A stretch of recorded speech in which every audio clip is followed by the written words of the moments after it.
Bonjour à tous, nous allons voir dans cette vidéo comment déterminer le signe d'une fonction affine. Donc pour commencer, on rappelle la propriété qui régit le signe d'une fonction affine. Donc on considère une fonction affine donc de la forme nx plus p.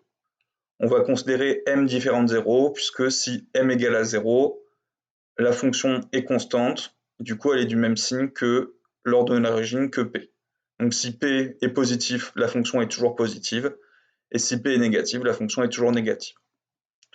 Donc dans le cadre général, quand m est différent de 0, on sait qu'on a une droite. Du coup, on a une droite, la fonction s'annule en un seul point, et elle change du coup de signe en une seule fois.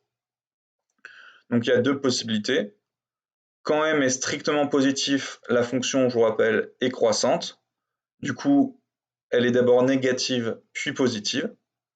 Donc ici, la valeur où ça s'annule moins p sur m, c'est pas indispensable de la prendre par cœur, puisque on va la retrouver à chaque étude de signe. Du coup, on obtient le tableau de variation de signe suivant, donc négatif puis positif. Si jamais m est négatif, dans ce cas-là, la fonction est décroissante, et du coup, cette fois, on est d'abord positif, puis négatif. Et donc, on obtient le tableau de signe suivant.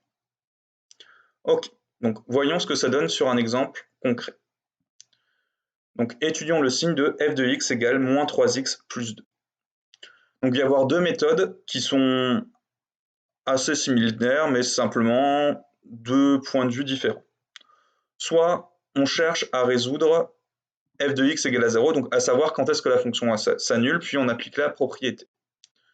Donc f de x égale à 0, pour résoudre cette équation, on remplace f de x par son expression, donc par moins 3x plus 2. On veut isoler la partie en x, donc on fait moins 2 des deux côtés. On veut un seul x, donc on divise par moins 3 des deux côtés. On obtient donc que f de x vaut 0 si et seulement si x vaut 2 tiers. Donc on retombe sur le fait que la fonction affine s'annule en un seul point, et c'est moins p sur m, donc en 2 tiers. Ensuite, f c'est une fonction affine. Ce qui nous a intéressé, c'est le signe du coefficient directeur. Donc ici, le coefficient directeur, ça vaut moins 3, qui est négatif. Du coup, on va pouvoir conclure sur son signe. Donc si je fais un schéma, donc une fonction affine, donc c'est une droite décroissante, puisque m est négatif, on voit qu'elle est d'abord positive, puis négative. Donc on sait que on est d'abord positif, puis négatif. Et on change de signe en un seul point, et c'est où ça vaut 0, donc c'est-à-dire change de signe en 2 tiers. Donc ça, c'est la première méthode. La deuxième méthode, qui ressemble beaucoup, c'est au lieu de résoudre f de x égale à 0, on va résoudre f de x strictement supérieur à 0. Et une fois qu'on saura quand est-ce que la fonction est positive, on pourra en déduire automatiquement où est-ce qu'elle est négative, puisqu'on a affaire à une fonction affine. Donc comme tout à l'heure, pour résoudre cette inéquation, on remplace f de x par son expression par moins 3x plus 2. On veut isoler le terme en x, donc on fait moins 2 des deux côtés, donc même étape. On veut un seul x, donc on divise par moins 3 des deux côtés.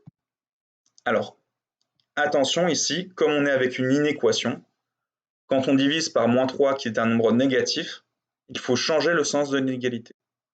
Donc de supérieur, on passe à inférieur, puisqu'on divise par moins 3 qui est négatif.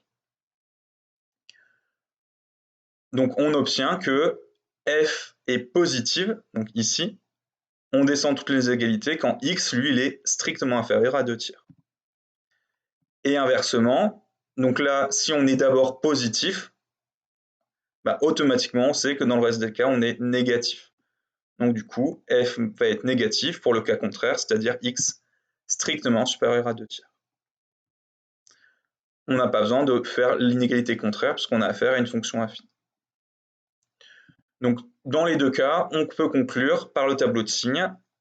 Donc on étudie la fonction sur R tout entier, donc de moins l'infini à plus l'infini. On indique où est-ce qu'elle s'annule, donc en 2 tiers. Et on vient de voir qu'elle était d'abord positive, puis ensuite négative.